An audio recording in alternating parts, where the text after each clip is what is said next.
গল্প তোমাতেই বসবাস পর্ব 14 লিখেছেন নওশিন আদিতা।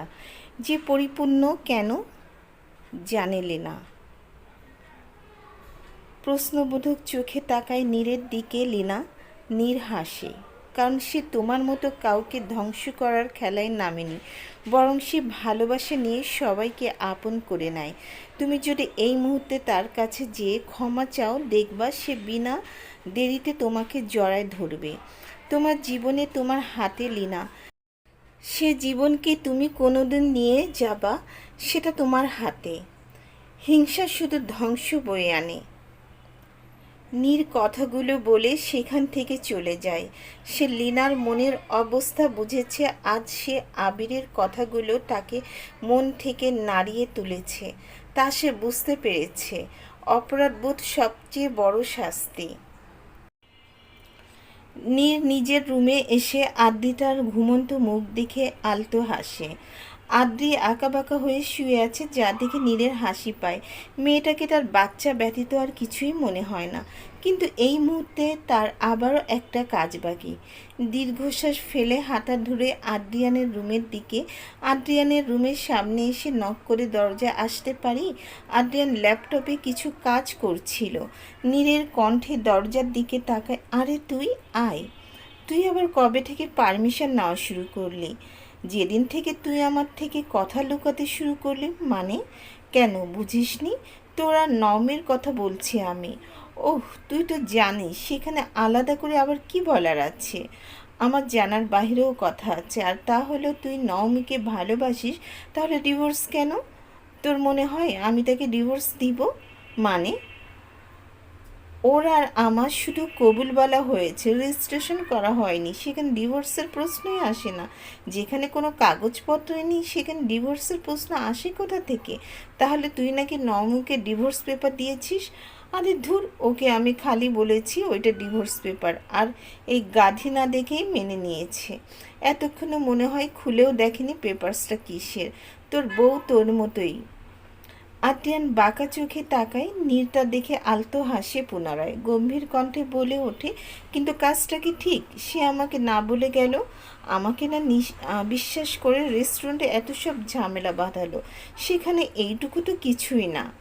কাল দেখলাম নমিকে তার এক বন্ধুকে জড়ায় ধরে সান্ত্বনা দিচ্ছে। খুব ভালো ফ্রেন্ড তারা মনে হলো। নীরের মুখে কথাটা শুনে খেপে গেল আদ্রিয়ান। সাথে সাথে উঠে দাঁড়িয়ে নওমির রুমের উদ্দেশ্যে রওনা দিল। কিরে, কই যাস? নওমির রুমে। কিন্তু কেন? তুই কেন জিজ্ঞেস করছিস? কেন? ওর সাহস হয় কি করে অন্য কোনো ছেলেকে জড়িয়ে ধরার? বেশি পাখা গজিয়েছে ওর। কিসের এত সান্ত্বনা? আরে ওইটা ওর ফ্রেন্ড, সামান্য জড়ায় ধরে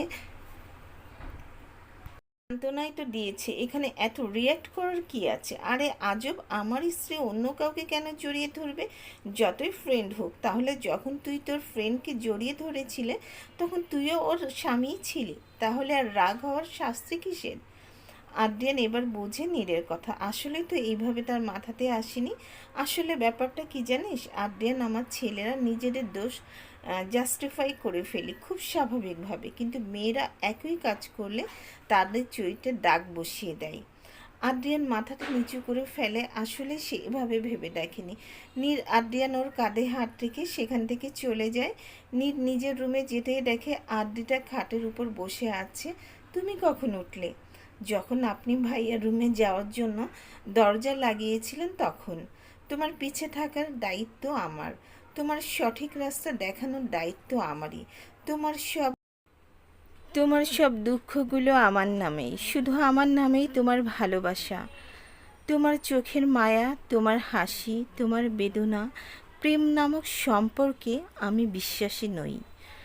ভালোবাসেন তো আমার আব্বু আম্মু এই বাসাতেই আছে।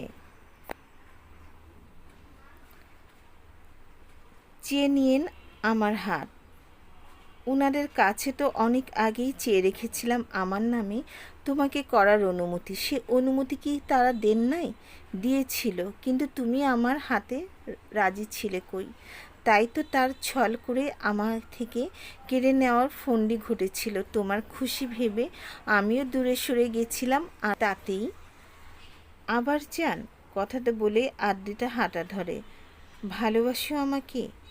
নীরের প্রশ্নে থমকে যায় আদ্রিতার পা। পেছনে না ঘুরেই বলে ওঠে, প্রশ্নের উত্তর আমিও জানি আর আপনিও জানেন, তবু প্রশ্ন করাটা বৃথা বলেই মনে করি।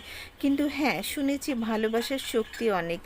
সত্যি ভালোবাসা হলে নাকি ভালোবাসতে বাধ্য করে দেয় সামনের জনকে। আমার ভালোবাসা তো পাপ ছিল, কিন্তু কবুলের জোর অনেক। কথাটা বলেই আদ্রিতা সেখান থেকে চলে যায়। নীর হাসে, তার উত্তর সে পেয়েছে। সে জানে আদ্রিতার মনে তার জন্য হালকা মায়া জন্ম নিলে ভালোবাসার জন্ম নেয়নি, হয়তো নিবে একদিন। নীর ফোন বের করে নিজের বাবা মাকে আসতে বলে। এমনি তো আজ তারা আসতো, বাড়ির মেয়ের এনগেজমেন্ট, আর তারা আসবে না? তা তো হয় না। সন্ধ্যা 7টা, পুরো বাড়িটা অত্যন্ত সুন্দরভাবে সাজানো হয়েছে লাইটিংয়ের ফুলের মাধ্যমে। উঠানে স্টেজ করে বসার জায়গাও করেছে বড় করে। একপাশে রান্না বান্নার কাজও চলছে, আর তার তদারকি করছে নীর। নীরের বড় ছেলে হয়, তার দায়িত্ব বেশি। অবশ্য আবির আর আদ্রিয়ানও ডেকোরেশনের দায়িত্ব দেখেছে। সব কাজ শেষ করে নীর রেডি হওয়ার জন্য বাড়ির দিকে পা বাড়াতেই চোখ যায় আদ্রিতার দিকে। ম্যাজেন্ডা কালারের শাড়ি পরে স্টেজের দিকে আসছে। শাড়ির কুচি ঠিক করতে করতে সামনের দিকে এগুতে নিলে নীরের সাথে ধাক্কা খায়। আদ্রি নিচে দেখে শাড়ি ঠিক করছিল, আর নীর তো তার দিকে এক দৃষ্টিতে তাকিয়েছিল। ব্যাস, দুজনেই মিলে নিচে। এই মুহূর্তে এই সাইডে কেউ না থাকায় তাদের এই অবস্থায় কেউ দেখল না। নীর ঘোরের মাঝে আদ্রিতার চুল কানের পিঠে গুজে দিল। নীর স্পর্শে শরীর পেটে আদ্রিতা কেঁপে উঠল। কখন নীরের ঘামে ভেজে শার্টের কলার চেপে ধরেছে টের পেল না। নীর আদ্রির কপালে থাকা ঠোঁটের দিকে এগুতে নিলেই কানে আসে পায়ের শব্দ। সাথে সাথে আদ্রিকে নিয়ে তাড়াতাড়ি উঠে দাঁড়ায়। হঠাৎ এমনে উঠানোর কারণে হকচকিয়ে যায় আদ্রি। আশেপাশে মানুষকে দেখে বুঝতে পেরে নিজেকে সামলে ভিতরে চলে যেতে নিলেই নীর আদ্রির হাত ধরে ফেলে, নিজের দিকে টেনে নেয়। ওর কানের কাছে ঠোঁট নিয়ে এসে বলে ওঠে, চোখে কাজল কেন দিতে গেল আদর পাখি? ভালো লাগছে না। একদম না, আপনার চোখ খারাপ, আমার কাজল ঠিকই আছে। কথাটা বলে আদ্রিতা নীরের দিকে এক পলক তাকিয়ে হাত ছাড়িয়ে নিচে চলে যায় সেখান থেকে। নীর আদ্রিতা যাওয়ার দিকে তাকিয়ে বলে ওঠে, কাজল টানা চোখে নিজের সর্বনাশের সূচনা দেখেছিলাম।